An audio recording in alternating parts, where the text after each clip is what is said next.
Hello everyone, I am Pushpi Khan, a second year computer science engineering student at Bennett University. This video is about an algorithm, recursive algorithm. Before learning about recursive algorithms, let's first know what algorithms basically are.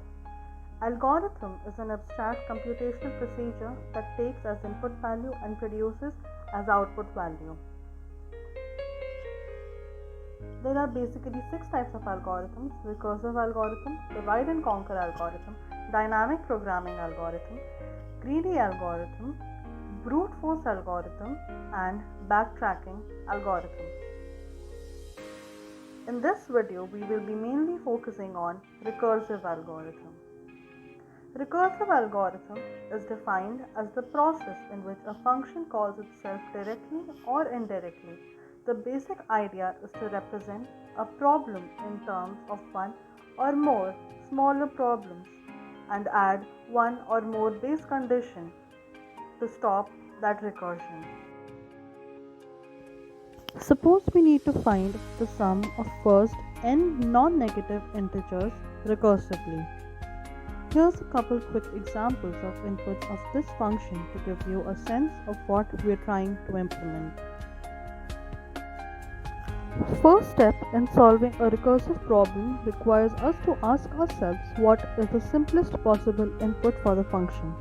Here, the simplest possible case is n equal to 0. The base case of a recursive function is the only input where we provide an explicit answer. All other solutions to the problem will be built on the base case. For the next step, we need to be more visual. Let's treat our sum as building a triangle, with the base as the input value. That way, sum is the total number of individual blocks in this triangle. One thing that can be noticed is that if we know the answer to n equals to 4 case, we can just add 5 to this answer and get the solution to our n equals to 5 case. For a more generalized case, let's consider to find the sum of n equals to k. We can find the sum by first taking sum up to n equals k minus 1, and then all we have to do is add k to this value. Once we have a generalized pattern, the last step will be to write a code for the same, using this as the base case. Both recursive and iterative programs have the same problem solving powers. That is, a recursive function can be written as an iterative function and vice versa. At first, both recursion and iteration might look similar, but they are different from each other. But how? Recursion is when a statement in a function calls itself repeatedly. It is a process that is always applied to a function. It terminates when a base case is recognized. Whereas iteration is when a loop repeatedly executes until the controlling condition becomes false. Iteration is applied to a set of instructions which we want to get repeatedly executed. It takes less memory than recursion, and the loop terminates when the condition becomes false. Talking about time complexity in recursion, assuming everything is constant, we try to figure out the number of times a recursive call is being made. A call made to a function is big O of 1. Hence, the n number of times a recursive call is made makes the recursive function O of n. Space complexity is counted as what amount of extra space is required for a module to execute. In case of recursion, the system needs to store activation record each time a recursive call is made.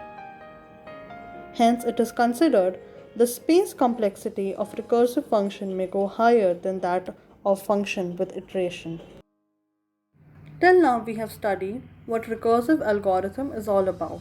Now let's understand it better with its most famous application, the Tower of Hanoi. The Tower of Hanoi is a mathematical puzzle where we have 3 rods, and one of the rod has some number of discs of varying sizes placed on it, with the largest disk at the bottom and the smallest disk at the top. Our goal is to move these disks one at a time to a particular destination rod in the same configuration as the start. Before we start, there is one important catch. At any point in the process of moving the disk, we are not allowed to move a larger disk on top of the smaller disk. This rule is what makes this problem significantly challenging. Let's first evaluate on how we can approach this issue. We need to first think about moving the largest disk from the first rod to the third rod. Before that, we will have to deal with the first two disks. After analyzing, the only option that we are left is that we need to move the top two disks to the second rod. After analyzing all this issue, all we have to do is start with the same approach.